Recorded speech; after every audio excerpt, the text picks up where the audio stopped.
the monthly newsletter of the GOP of Benton County in Arkansas had a column by a guy named Chris Nogy. He was writing a response to Arkansas accepting the Medicaid expansion under Obamacare.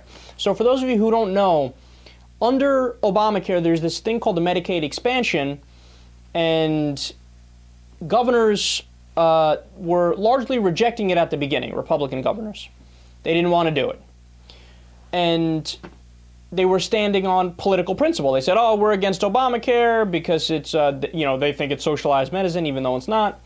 And what ended up happening is the health insurance companies in the individual states went up to the governors and said, what are you, stupid? No, of course you accept the Medicaid expansion. It's basically just free government, free money from the government, from the federal government. What are you, crazy? And if you take the free money, I make more money. This is the insurance companies talking to the governors, who, by the way, the insurance companies pay the governors to run their campaigns.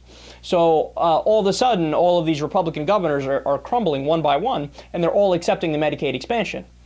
Why? Because their donors said, bitch, you better fall in line and take that money. What are you, crazy?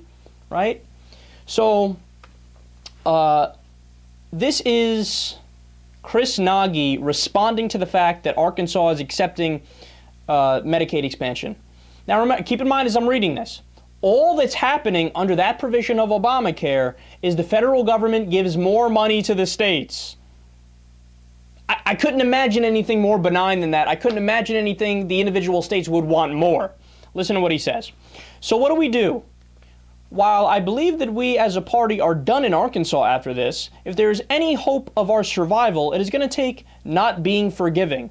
Not only for past actions, but to show those who will come in the future that the cost of failure to do the thing they were elected to do will be significant. Now, first of all, look at how he frames that, right? He's saying, oh my God, these politicians aren't doing what we elected them to do. Jackass, what are you talking about? Overwhelming percentages of the American people, whether they be Democrats, Independents, or Republicans, everybody's in favor of Medicare, Medicaid, and Social Security.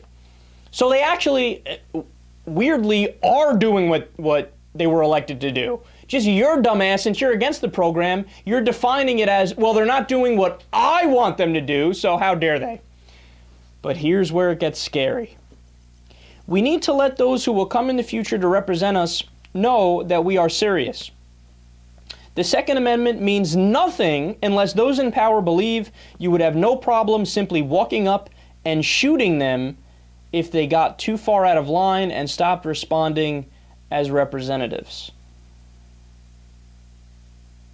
That's literally advocating shooting politicians who might vote differently or act differently than how he wants them to act.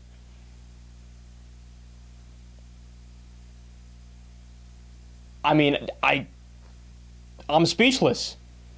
So there was an outcry when he released this, and you want to know what his excuse was? He said, oh, well, my wife is the editor of the newsletter, and she put that in without my permission.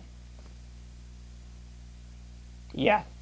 By the way, who even writes that? Even if that is true, which I don't buy for a second, who writes that? Like, oh, it's a Sunday night, I'll do my daily writing.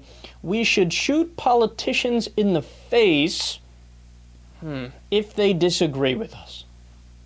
Even if you're not writing that to be published and you're just writing it because you believe it, you're still fucking mental.